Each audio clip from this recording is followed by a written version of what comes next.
CBN Campo Grande.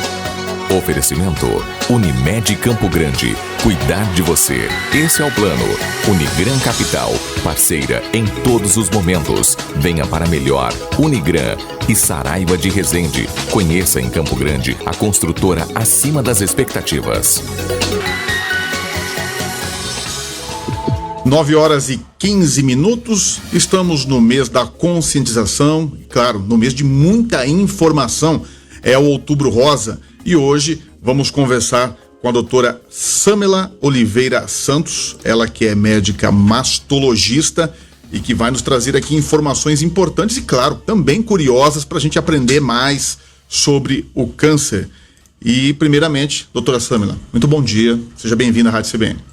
Bom dia, Jimenez. Bom dia a toda a equipe. Obrigada por essa oportunidade de falar desse tema tão relevante para a nossa população, tá? Deixa eu começar aqui, eu estava até pesquisando aqui algumas dúvidas, algumas curiosidades sobre o câncer de mama, e eu estava vendo aqui que tem até um site, né, que falam aqui sobre a Associação das Amigas de Pessoas com Câncer, e elas colocam, sutiã eleva o risco de câncer de mama?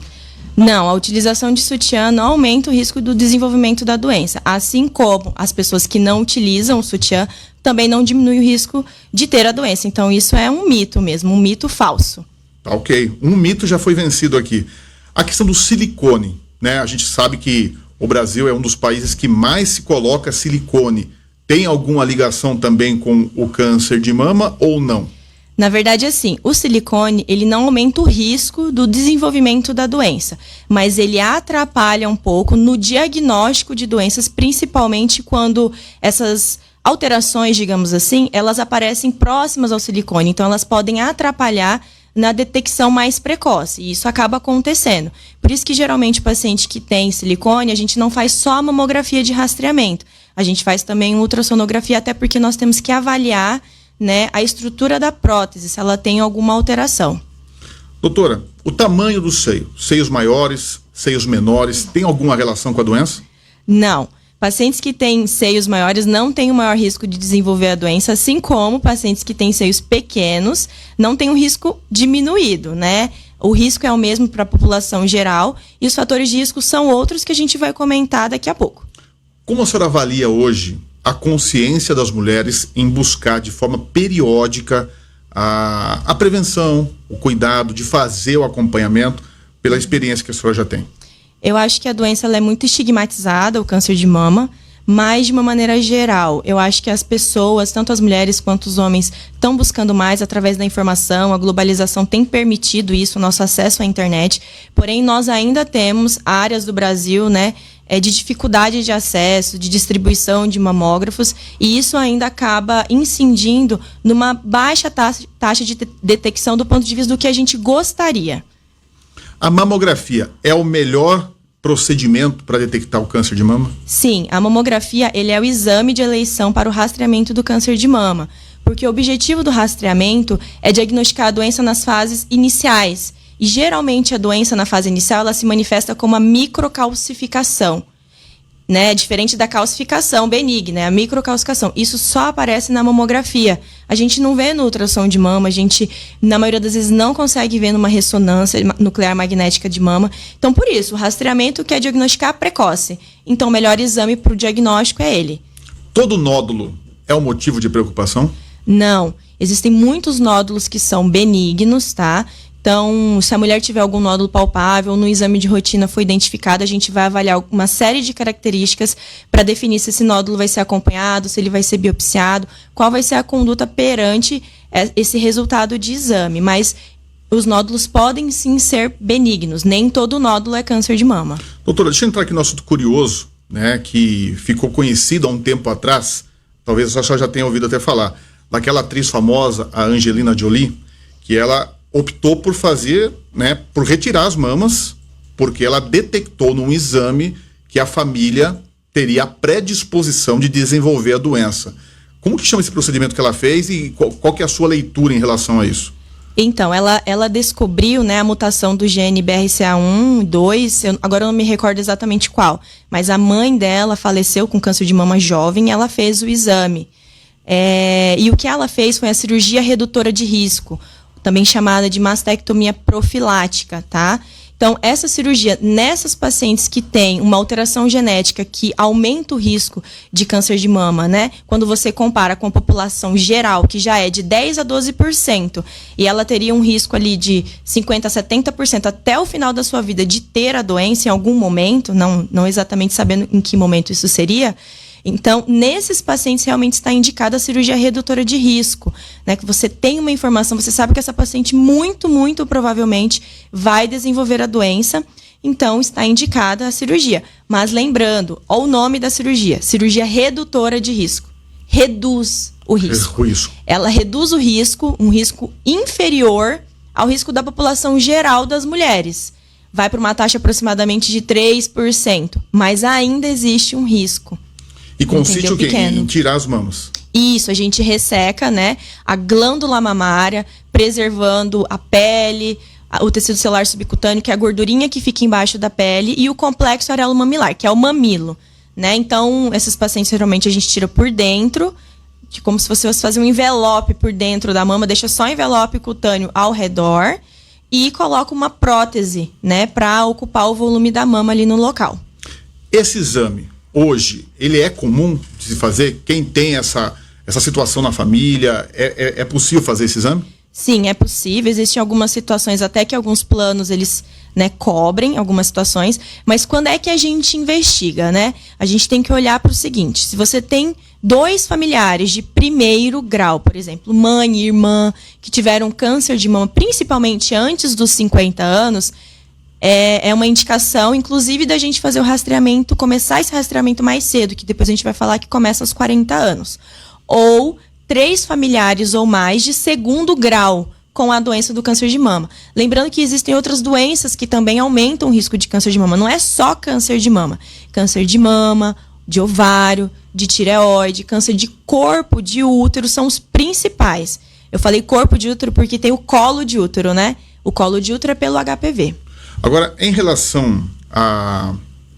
Pegando como base ainda essa informação aí da Angelina Jolie, porque ela é uma atriz famosa e que tomou essa decisão, para muitos é uma decisão radical, para muitos uma decisão baseada em questões científicas, né? Então a gente não vai aqui pontuar e nem opinar sobre a decisão dela. Agora só falou também que tem outros problemas. E citou a idade de 40 anos. Por que 40 anos? Então, porque a taxa de detecção, de incidência do câncer de mama, ela aumenta a partir dessa idade. Na verdade, o câncer, conforme a faixa etária, ele vai aumentando. Então, dos 40 aos 50, tem uma taxa inferior, mas já maior do que aos 30. De 50 aos 60, tem mais mulheres que têm câncer de mama, dos 60 aos 70 e assim sucessivamente. Então, por conta disso e também por conta da estrutura mamária. Porque nós, mulheres, aproximadamente até os 40 anos, e dependendo do quanto a gente amamentou e também de fatores genéticos, a nossa mama ela é muito densa. Eu costumo falar no consultório dos pacientes, meu Deus, o que é isso? Parenquimatosa. Na mamografia, ela parece toda branca. A gente não consegue evidenciar um nódulo em destaque com as outras situações. Então, essas duas informações. Primeiro, que é uma doença bem menos incidente antes dos 40 anos. E também a dificuldade técnica da mamografia antes dos 40 anos. A mamografia não nos ajudaria muito. Ela está indicada a partir dos 40 anos, o rastreamento para a população geral. Mas, como eu falei, nessa população de pessoas que têm esses familiares com doenças, né, oncológicas, como eu falei, especificamente do câncer de mama, a gente vai pegar o familiar mais jovem que teve o câncer de mama, vamos supor que ele tenha 45 anos. Você vai subtrair 10 anos desse familiar mais jovem, 35, é a idade que a mulher vai começar a fazer o rastreamento dela. É uma referência de 10 anos a menos. Exatamente. A não ser que venha... A gente nunca começa antes dos 25, o rastreamento, para essa mulher também não ficar muito tempo fazendo rastreamento, fazendo mamografias, né? Que é uma vez por ano, geralmente. Então, nunca antes dos 25, mas sempre 10 anos antes do familiar mais jovem a ter a doença. Falar um pouquinho agora de prevenção, só para a gente encerrar a nossa entrevista. A gente sabe que a 40 é a idade de referência para começar a fazer um cuidado mais intenso. Sim. Mas é possível atuar de forma preventiva, sem ser corretiva, como foi da atriz, mas o que eu posso fazer no meu dia a dia para que eu evite ao máximo ou eu afaste a possibilidade de um câncer de mama? Então, a prevenção, eu preciso que as pessoas entendam que ela não é uma receita de bolo, uma receita milagrosa, né? É um estilo de vida. Então, o que aumenta o risco não só de câncer de mama, mas também de outras doenças oncológicas e doenças sistemáticas, né? A má alimentação. Então, a alimentação de produtos industrializados, processados, isso aumenta o risco de câncer de mama, assim como outros, né? A obesidade na mulher, principalmente após a menopausa, por conta de produção hormonal que ela acaba fazendo por ser obesa, aumenta o risco de câncer de mama. Então, o controle de peso ela é importante, assim como não ser sedentário. O sedentarismo aumenta o risco de câncer de mama e a gente recomenda pelo menos 150 minutos de atividade física aeróbica semanal, né, para tentar diminuir isso. Outros fatores, o alcoolismo, etilismo. Então, quanto maior o consumo de álcool, maior o risco de desenvolvimento da doença. Tabagismo, quanto maior a carga tabágica, quanto mais tempo essa pessoa fumar, quanto maior a quantidade de cigarros, o ideal é não fumar, lembrando, nenhum cigarro, né? E lembrando também que esse hábito muito comum da nossa atualidade, o narguile, né, que fala, ele também aumenta o risco da doença, assim como doenças pulmonares. Inclusive, tende a ser pior do que o tabagismo em alguns casos. O narguilé virou uma febre entre os jovens. Exatamente, isso é bem preocupante. Então, esses são os principais fatores na diminuição. Fatores modificáveis, né?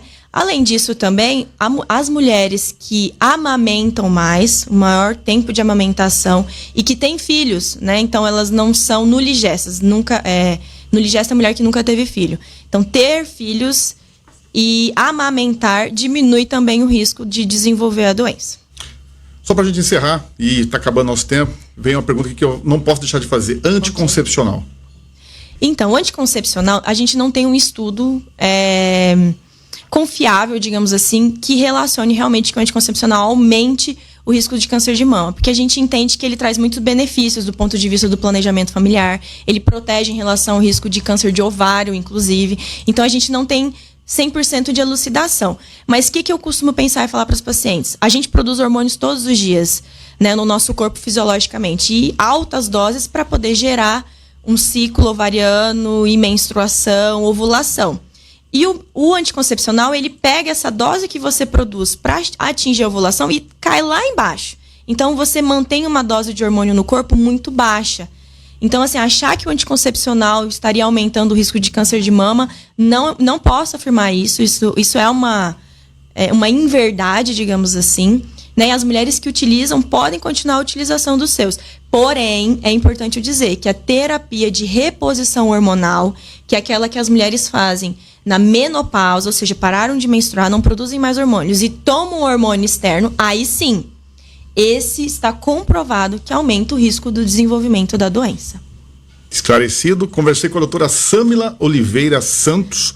Daria para te conversar mais uma meia hora aqui tranquilamente, mas eu agradeço muito as informações importantes, né? Curiosidades sobre o nosso corpo, sobre o corpo das mulheres. Estamos aí no mês de conscientização e eu quero agradecer a doutora Sâmila Oliveira Santos, que é mastologista. Muito obrigado e um bom dia.